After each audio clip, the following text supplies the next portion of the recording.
Welcome to Scoops Out Loud. We are back. Al Isaacs here with the man with the plan, the guy with the gusto, often imitated, never duplicated. Look for him in your grocer's freezer. It's Nicholas Isaacs. Hey, Nick.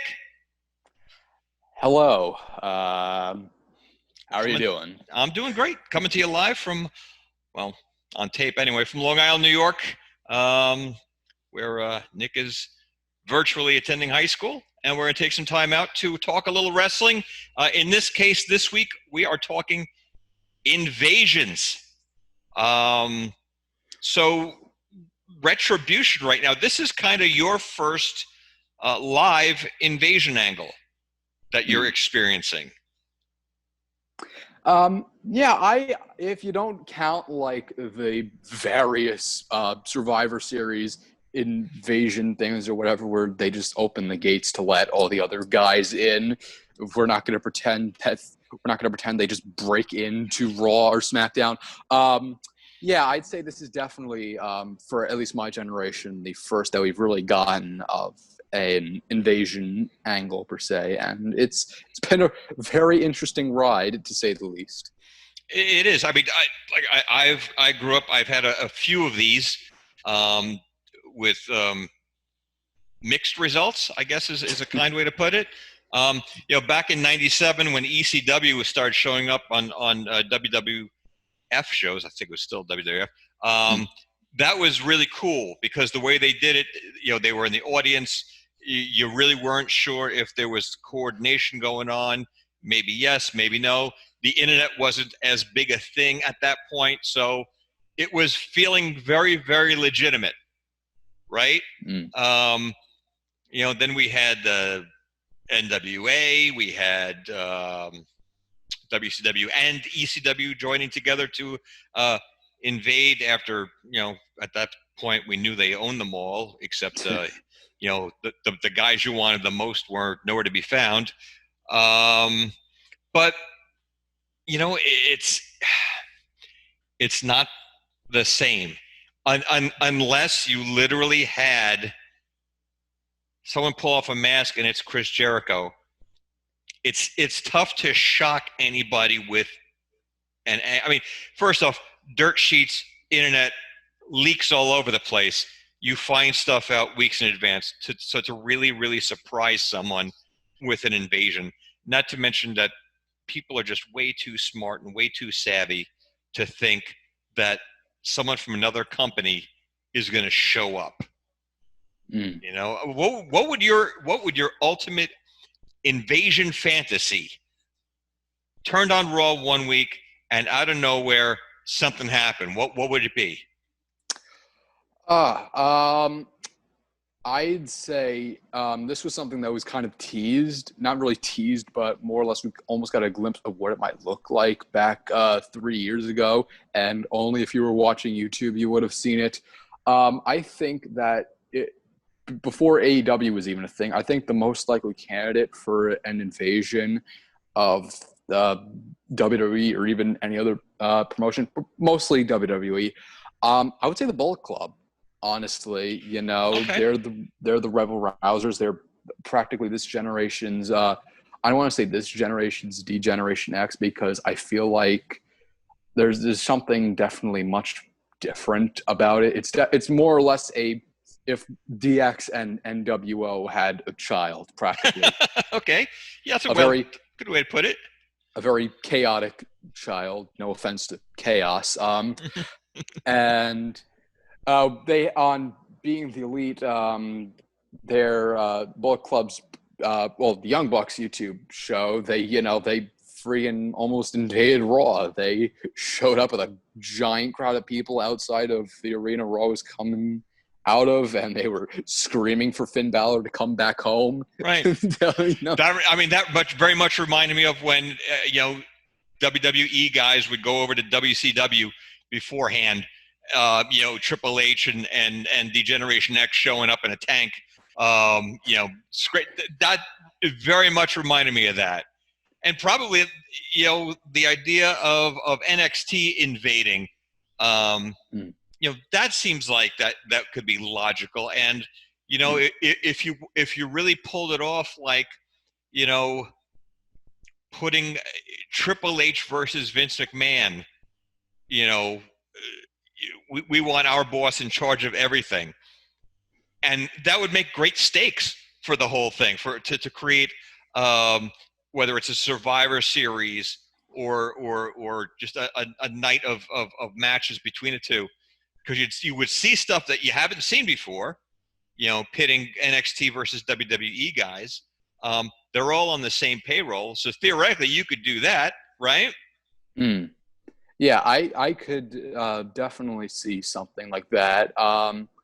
I mean, and that also we saw kind of a glimpse of with Survivor Series last year, which in my opinion is probably one of the best Survivor Series, or any, or if you want to call it brand versus brand Survivor Series events that we've had. I mean, that Right. episode of SmackDown after all the guys got trapped in Saudi Arabia or Right. whatever happened over there, and Right. all of NXT pretty much showed up. That was an amazing episode. Mm-hmm. If I can get a 30-minute main event match between Adam Cole and Daniel Bryan, I'm Wow. sold, honestly. Mm-hmm. So, yeah, definitely NXT in terms of the talent and definitely the characters they have over there. Right. It's a gold mine Yeah. for an invasion. And I'll go you one better, and I think we'll bring this up with Derek Stone. He'll be joining us in a couple minutes. Because they are technically in the same tent, it makes it a lot more unpredictable.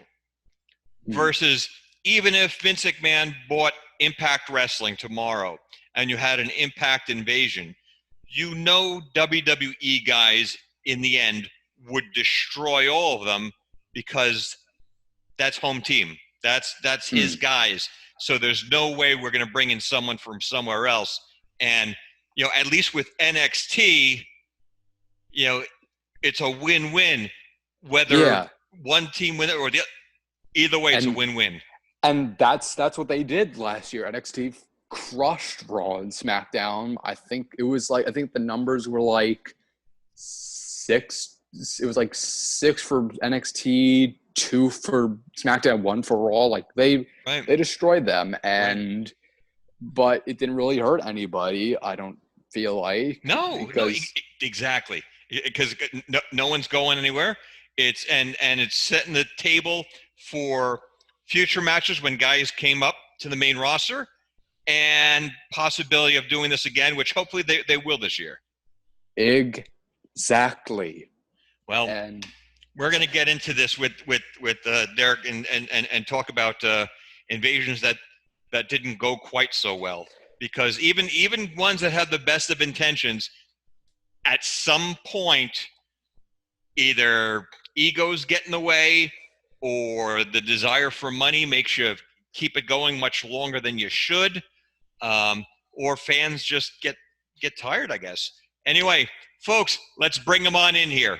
Joining us this week to discuss invasions in pro wrestling, the one, the only, the man I call Sheik, Derek Stone. Derek, how are you?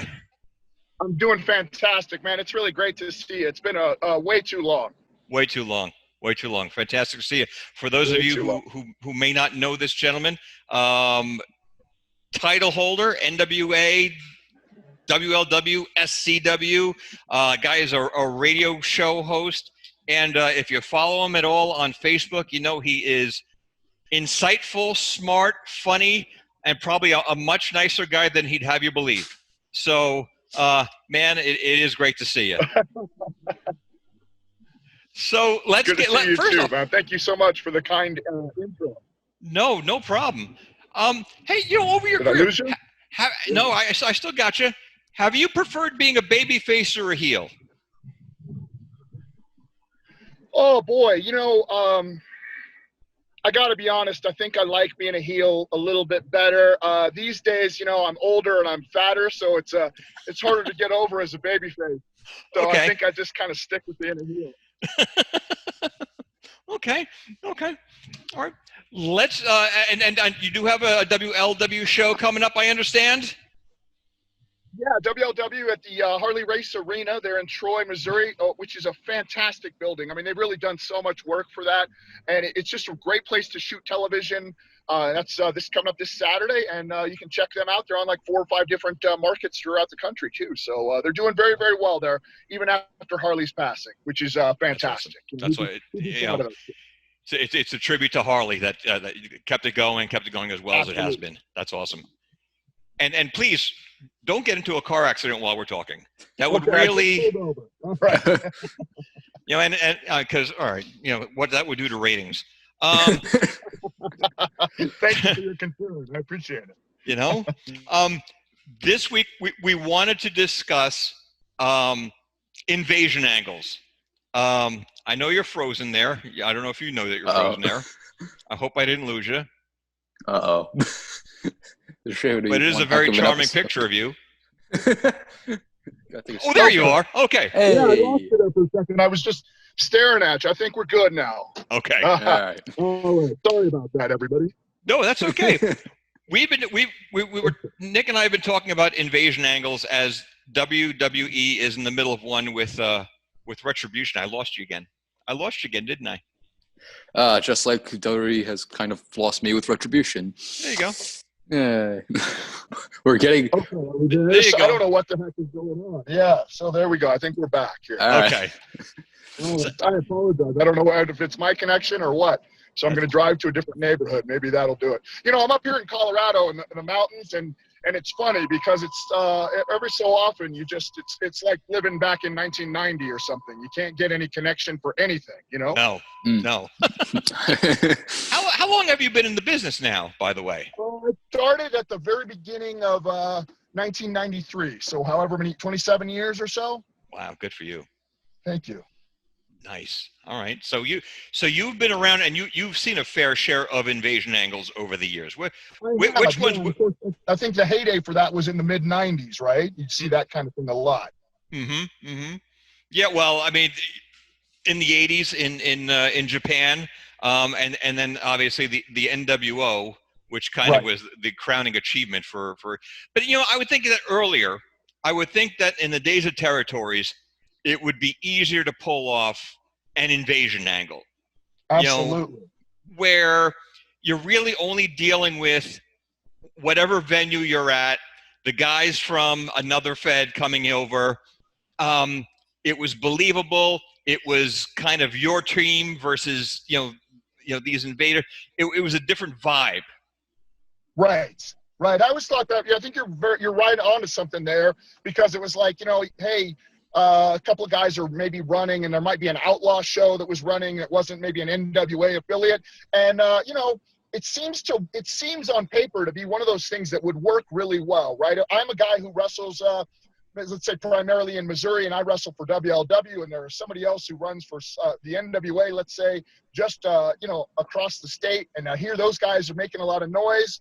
So me as a competitor, I'm going to go there and I'm going to stomp them, and I'm going to tell them that I'm better and they're better. I mean, you know what I mean? It sounds like something that would be, of course somebody would do that, right? And of course it would work. Right. Right. But in that circumstance. Right. Versus, I don't want to pick on Retribution. I really don't. But I feel like I must. Only because, and again, I'm not taking this from a pro wrestling background. I'm taking this from an improv and storytelling background. Okay. That you're every good story or scene, you're starting with a premise, right? So if you're coming into a scene with me and I'm starting it off by saying, I'm afraid we got to let you go, right? The scene's about me firing you. By the end of the scene, either I'm going to fire you or you're going to convince me to keep you. But if you just start a scene with kind of nothing and we'll figure it out as we go along, you really run a risk of going nowhere fast. Sure. So with Retribution, like NWO, it's guys, if you're coming in to invade, it's either I'm coming for all your belts, I'm coming to take over your building, I'm coming to prove that we're better than you. With Retribution, It was guys of, we're just going to blow your stuff up. And then suddenly, well, I'm going to give you a contract. Why? Right. You, Right. You've, Why would I do that?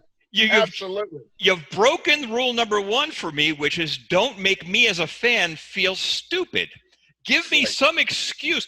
Kidnap Stephanie and say, I'm not letting her go until you give me a contract. Just give me something that I go, okay, I get why this happened.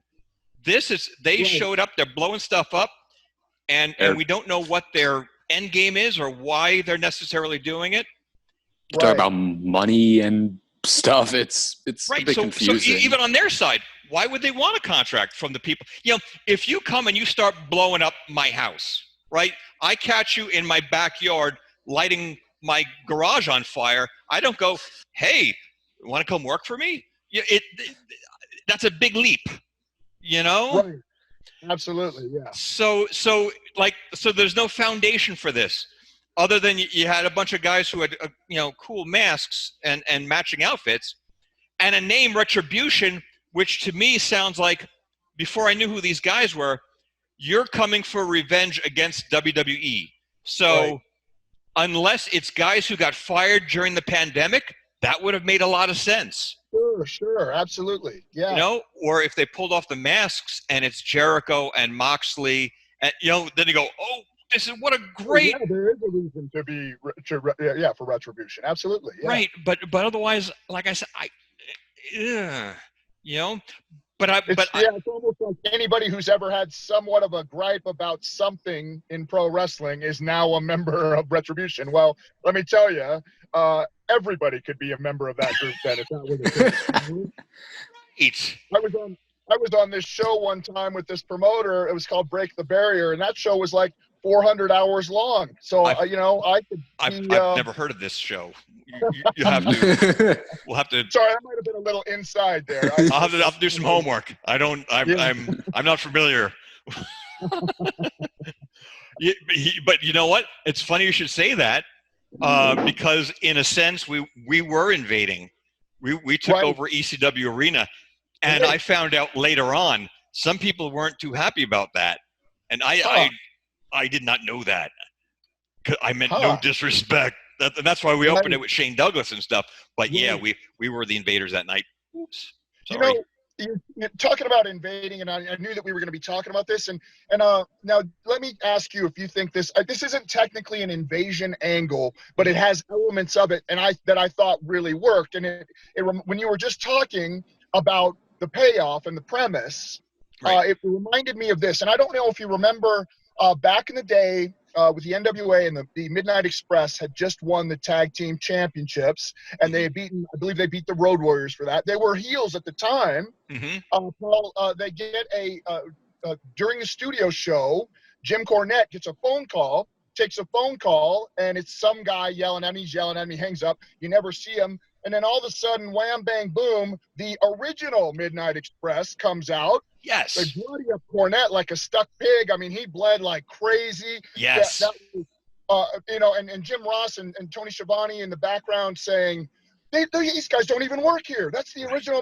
I mean, he didn't insult your fans by saying, I don't know who these guys are. You obviously know who these guys are. They've been on the NWA broadcast years before. You know them. You know Paulie Dangerously. Mm-hmm. And but they weren't there necessarily to take over the NWA or WCW. Right. I'm here because I hate Jim Cornette. We're the original Midnight Express. We're the real team that has that. So, boom, there you go. There's the angle. There's your premise. There's a reason for these two guys who do not work there to be able to go there. Right. And then there's also the reason for Jim Cornette to say, all right, fine.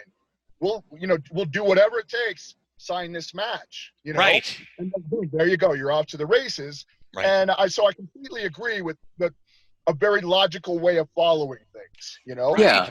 Right. Yeah. And that makes, it doesn't need to be like someone against the company or all of them against the company. It doesn't have to be this convoluted plot about revenge against a massive corporation. It could be as simple as, I don't like you, but I'm in a different promotion. I don't care. I'm coming over here anyway. Exactly. Invasion doesn't mean a whole roster going after a whole other roster. Invasion means someone from someplace else coming to another place that they aren't from and trying to beat people up. That's the simple definition. So, Absolutely. Yeah. Right. But be clear. Like the Midnight Express, it was very clear, and you were leading to something that eventually, Right. and it's based on what I can do, what you can do, and how the audience reacts. Just like saying, go back to the premise of improv, right? Even though we're starting with the premise of I'm going to fire you, we might not know how it's going to end, but at least we know one of two things is going to happen. And based on what you can do, based on what I can do, and based on how the audience reacts, that's how we're going to get there. But Absolutely. when you just start with this kind of, and it ties into also something else that Nick and I were talking about of, even if you have a cool premise, if you can't do it, either wait or think of something else. When WWE bought WCW and they were having the WCW invasion initially, but you didn't have Flair, you didn't have Sting, Steiner, you didn't have a lot of the main guys coming in, Hall and Nash, they weren't coming back. But you were going to do an angle of an invasion that was diluted to begin with. And you add to that, and I don't mean this in a bad way, but you add to that the ego of Vince McMahon, who you knew there was no way he was going to let his guys lose. Right, right. There was never in question what was going to happen. And then when they started having guys, switch sides and Right. Austin is subbing how in WCW, it's like, wow, you really you lost the thread of it there. Right. You I know, agree. just keep it simple. Keep it simple. Like what Nick said. Yeah, it doesn't have to be a huge thing, and plus I gotta say, in this day and age, even now, like, somebody's coming in 4 months before before they're in. Right. Well, he's obviously a contracted employee from the WWE, so it does. I mean, it's kind of nice, back in the day when the curtain was kind of pulled back a little bit. Yeah. So then you didn't know those things. You didn't know. Well, I mean, he's just doing this thing, but he really does work for those people. He's an employee there. Well, and that's And what it we makes were it a going little- to. We were talking about, the not trying to insult the fans with those things, and that's. It's just hard to make that leap sometimes, I think. Well, but I'm willing to suspend my disbelief. Just don't make me feel stupid. Right. Don't make me feel. Cornette a few months ago was talking about an angle in WCW when they were turning DDP heel and Kimberly won all this money. Right. $8 million, whatever, and they had to win it at bingo. Don't make me feel stupid for believing. Right. If it had been the lottery, if it had been playing blackjack and any of these things, I would have went, all right, an inheritance, fine. But being cutesy and making it bingo, you make me feel stupid. I will go along for any ride, including these guys showing up and we don't know who they are. Right. Okay. All right. But give me something. Just, Right. And if you can't, like I said, if you can't, don't do it. Nick and I talk about like for the years here where there hasn't been blood in WWE, Mm-hmm. right? Don't do Hell in the Cell. In order to do Hell in the Cell, Right, you got to have blood, right? you got to have blood. Otherwise, there's no point. Because if you're not, what's the point? Exactly. It's just another match then, right? Right. So if you can't do it, then the answer is don't. So if you can't do an invasion, if there's no reason to do the invasion angle, if you knew people are coming back, right? If Miro, if you knew Jericho was coming, if you knew some of these guys, if McMahon made a behind the scenes deal with Impact or someone, and you had some faces coming in and you were able to keep it quiet, maybe in the pandemic you were somehow able to keep it on the down low. Yeah. Do your invasion. Knock yourself out, because it's actually easier now because it is at one building. It's at the Performance Center, so you Mhm. could do it. You know, Everybody knows where they're going to be, right? You're going Mm. to show up. that's They're it. gonna And be I there. don't. And I'm not. I'll be You're there. not wondering how these guys are paying for plane tickets and hotel rooms. They know they're going to be there, so not a problem. And Nick brought up a great point too of why are they just invading on weeknights? Why haven't they shown up on a pay-per-view to invade? Yeah.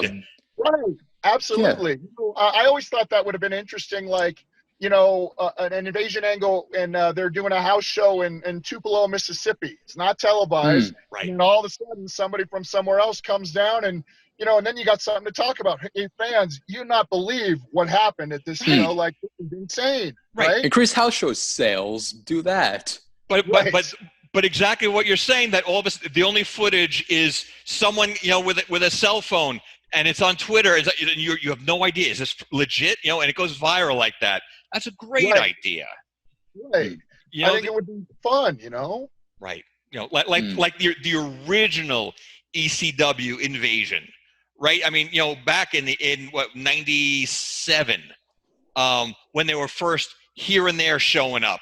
You know, it wasn't all at once coming in. It was being spotted at ringside, and that was like, you're not quite sure, you know, and you got to have really good commentators to kind of pull it off the right way. Yeah.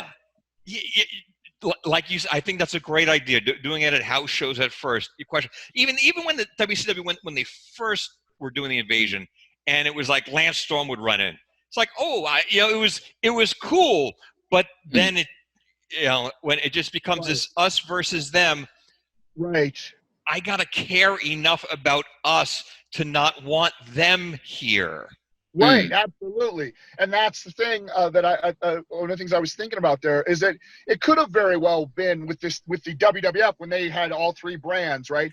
Very well could have been like, hey, now, you know, I was overlooked at this place before, and now is my opportunity to be on the ECW roster and prove to the entire world, WCW, the WWF, all of them, that I should be here. I mean, I can get behind that motivation on a personal level, right? Right. It's harder to pull off a group mentality, and I would love to at some point talk to you about stables in wrestling as well, because I feel like they fall into this same category. Right. And the only person that I ever felt like did it any justice was Bobby Heenan when he had the Heenan family. Yeah. Because every so often somebody would ask him, well, hey, what happens if King Kong Bundy becomes the WWF champion? Isn't Paul Orndorff going to want to face King Kong Bundy? And he's your guy too. And Heenan would just say, no, you know, you're just starting trouble. You're just starting trouble. But at least they addressed, you know, an elephant in the room that didn't make you feel stupid for believing that none of these, I'm just going to let this one guy be the champ or whatever. And it's sort of like everybody in this invasion angle, kind of the same thing. We want to I show that we're the best, but how do we do that as a group? Because personally, I want to be the best. I don't really care if Rob Van Dam is also there and so-and-so is also there and whatever. I mean, I'm looking out for me, right? I mean, well, you know, and you brought up a good point that I was even thinking of before too, that if you had a mouthpiece, if you had a Heenan, if you had a Jimmy Hart, right, and you brought in these guys, you know, even if you had them win, even if you had them win a belt, you're going, I don't want the fans to go home unhappy, so I'm not going to put a belt on them, whatever. You know, even if you had them win the belt, at least when you had one of those guys as the mouthpiece who could take a bump, at least they walk away with the gold, but then the babyface gets their hands on this guy, you know, and throws him over the top. You know, the place goes home happy anyway, but. All right, so that's two shows we got to do. We got to do the psychology of missing managers and stables, because you know what, I perform and I teach improv, and one of the things that I'm sure my students hate me for is that I'm constantly making wrestling analogies and comparisons. The two are very similar in a lot of respects. And one of the things in improv that I find is you got to give a finish.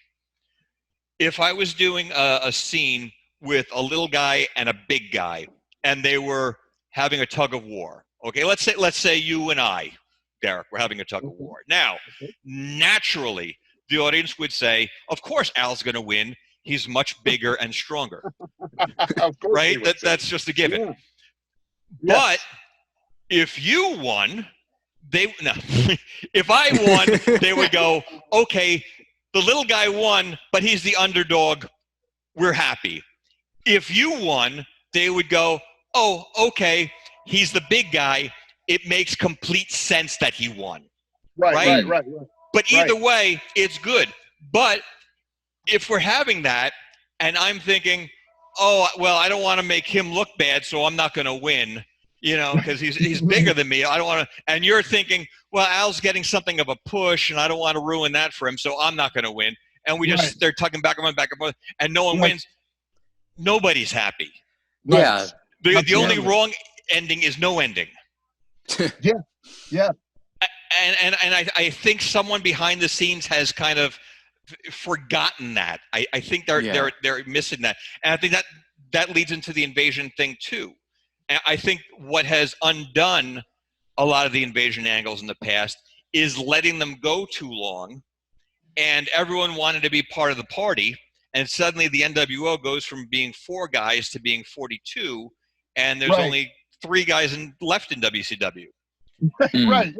It's there was no exit strategy. We didn't, this is Lost every week going, we can add another season to this, and we'll just figure it out as we go along, and no one has thought of an ending. Yeah, that's a really good point you made, and a great point you made earlier about guys going over and who do you have win that whole situation. That's kind of, I feel like that's been the downfall of many invasions. Probably the more well-known would probably be Nexus back in, the early 2010s, that could have been one of the best invasions you had. It wasn't technically an invasion, but it had all the makings of a really good one. It had a compelling story, 8 guys who feel like that they were embarrassed on live television and that their talents were put to waste, so they're going to go and destroy the company and whatever. And then you just have them lose a 2-1 advantage at SummerSlam. And Retribution, while they don't have the same things as Nexus, it seems like they're also starting to go down that road. I mean, their first match they had literally this week or 2 weeks ago, they lose by DQ. So that's another thing. If you're going to have an invasion angle, the only way that people are going to take the invasion seriously is if they win. They gotta win. They gotta win. If they lose all their matches, who cares? They're a nuisance. They're not a King Kong Bundy. They're a Dink the Clown or whatever. They're not. They're not a threat. They're not somebody that you should pay attention to. They're not going to do anything interesting because here they had all this buildup, and if you look at it logically, like they had the element of surprise, right, for how many months, and then they still lose, right? Like it doesn't. Then that means they're not very good, right? Right. And wasted everybody's time. And clearly, WWE doesn't see them as a threat because they handed them contracts. Right. So what's the point? I always thought of an I think that's always funny, like these guys that show up, and even with the NWO is kind of like this. They show up and they want to prove that they're the best, and they're taking over, right? Mm-hmm. And then why would you want to ruin the only company in the United States that you're going to make any money off of? Wouldn't you want to make them better? Like, I think a good invasion angle would be, hey, you screwed me over. Now I'm here by some hook or by crook to get in here. And now I'm going to show you what you were missing, because when you put me on TV, you're going to have the best ratings you've ever had. And that's my revenge. That's is to show you that, you're going to make some money off of me, but every day that you see me, you're going to know that you were wrong and I was right. And, and all, some motivation there, Almost a Drew McIntyre situation. You were wrong to have fired me. And on top of that, give me a contract now. I will win the title in 90 days. And if I don't, you could fire me again. You'll never see me again. Yeah. Right. But if I win, you got to come on live television, admit to everyone, made a mistake. Simple. I think a lot of times guys overthink stuff. You know, Yeah. especially when it comes to, you know, just look back at the old stuff. Sex, money, power. Done. Right. No one talked. You know, it was so great when you had a guy like Gorilla Monsoon, you know, just talking about this guy's going home with the losing end of the purse. Right. Everyone Absolutely. can understand that. Oh yeah, that's why they're wrestling, because it's their job and they want to make money, right? I mean, that's why, right? Right. So Yeah. so a win and a loss, it means something, right? So even the invasion angle, if they're coming in, be clear why you're coming in, you know, what your goal is, whether it's to win all the titles, prove you're better than everyone, or somehow destroy the company, whatever that means. Right. You know, and to all that, there has to be stakes. There's got to be, we're going to do this, this, and this, and there isn't a damn thing you can do about it. And by the Right. time we do that, you're not going to be a stockholder anymore. We're taking away Vince's share. You know, something that means something. We're building to something versus just you know, otherwise I'm not investing myself because I Right. feel like, just like the hacker, this can go away in 2 weeks and never be heard from again. Yeah, absolutely. Yeah, what happened to him? He just got bored, went and did something else. Yeah. I choose the wrong gig. I'm out of here. Right. I Yeah, downloaded an even better app. I'm done with you guys. You know? Right. You know what? I kind of like to think of wrestling as they're all interpersonal stories, right? Even if it is a big thing, Right. there's still okay, you know, Honky Tonk Man and Jake Roberts both want to be the WWF champion someday, right? And Hulk Hogan is that champion. Well, along the way, all these people are winning matches and are doing this, and then all of a sudden, like, one guy does something maybe a little dirty to somebody else, and so now these two guys are distracted and they're no longer thinking about the championship, because now they're thinking about, I don't care if it's the last thing I do, I'm going to embarrass the Honky Tonk Man, or I'm going to do this. Right. And I think that's like, I hate to be one of these guys that's like so old school and things like that, but I do like something that's pretty simple to follow, It's that's simple. spelled out for me. And, you know, yes, my motivation to be here, why wouldn't I want to be the WWF champion? That's everybody's goal. Right. But along the way, I'm going to bury the Honky Tonk Man, or I'm going to, you know what I mean? He disrespected me, and now this is personal, and that's pro wrestling to me. Right. That's what it is. Right. You get distracted along the way, but ultimately everybody's there for the same reason, or they should be. And that's why sometimes, like with the invasions, Mm-hmm. I don't really know why you're invading. I really don't know. No, Why would you be here? it's like they came across all these matching outfits, got a great deal, and came up with a cool name.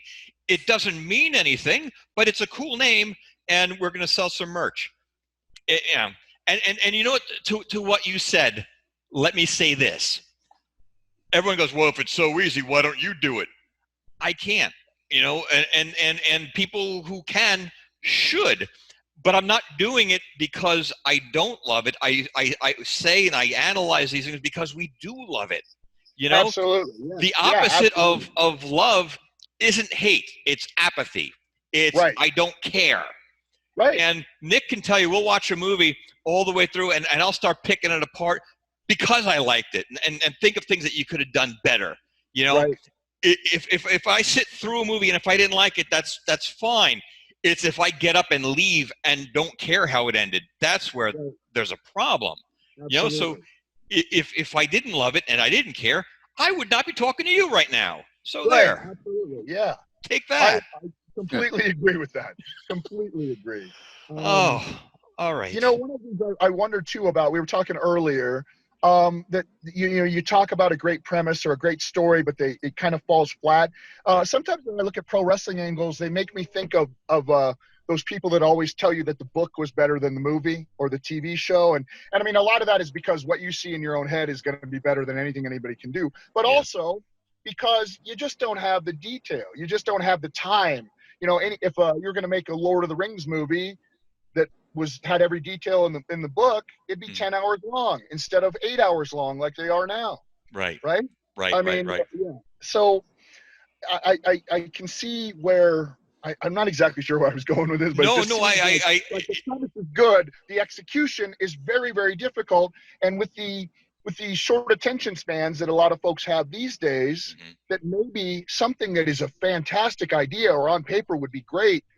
The execution is just, how are we going to do this? And how you can't do it sometimes. I think a lot of times, whether it's the invasion angle or any others, there are ingredients that aren't there, that used to be there, whether it is managers or I have a problem with having wrestlers have their own talk show segments to deliver messages. It worked for Piper.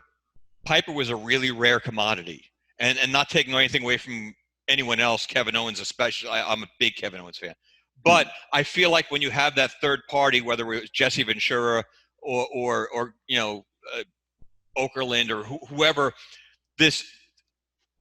he doesn't have any skin in the game. Right. Absolutely. Yes. But he can give an interview with you to move a story forward in a way that another guy who's competing for the same belt, the same title, the same money as you, can't. And without that, trying to figure out, all right, how are we gonna move the story forward with this piece of information? If the commentators aren't doing it and you don't have that piece of it, man, it's really tough. And they have so much time. Nick brought up a really good point this week too, since we do have a pandemic and since we're not in an arena for the full 3 hours of Raw, why not do a 2-hour Raw, but in that third hour, use it for this week in wrestling history and an actual interview segment with that third party and background stories on some of these guys, getting to know them better. Stuff that you can't do when you have a live audience that you have to keep entertained for that third hour. But since we're not there, use it. And then you can always transfer it to the WWE network down the road. But, get me more invested. Make me care. Absolutely. That's all I'm saying. I wonder sometimes, and this is a lot of these things sort of interconnect. When I think about sometimes I'll watch wrestling or I'll watch a movie or a TV show and everybody's too cool for the room now. Nobody wants to look bad. Nobody wants to have real emotion. I would say Jericho is a guy that is an exception to that doesn't mind looking like an ass when he has to look like an ass because that's what the story is, right? Right. I like that. I want to see the people I don't like be embarrassed or be, have a comeuppance. And I think that there isn't a lot of that. And if they do have it, the next night they're back on, they're back on and they're cool again, Right. And it shouldn't be. It should be, if anything else, it should be a motivation for them to get more heat because I'm really upset. Now I've been embarrassed in front of the whole world. And now I might break somebody's neck because because I'm hurt. Right. Very, very true. All right. I don't know how that necessarily relates, but I do think that there's a lot of, that if your character doesn't seem to care, then why should I care? Right. All right. Well, you know what? That's an excellent teaser for a future episode. Because I'm bringing you back, man. We got a lot to talk about. Yeah, absolutely. All right. Yeah. Hey, man. Thank you for agreeing to come on and talk to us and for the insight because we got a lot to do. We got a lot of work. We're gonna take this whole thing apart, man. We're gonna invade. We're pulling back the curtain. That's right. Derek, man, thank you so much. Thank you. Have a great night. Okay. All right. Thank you, brother. All right. Be well. You too. Stay safe.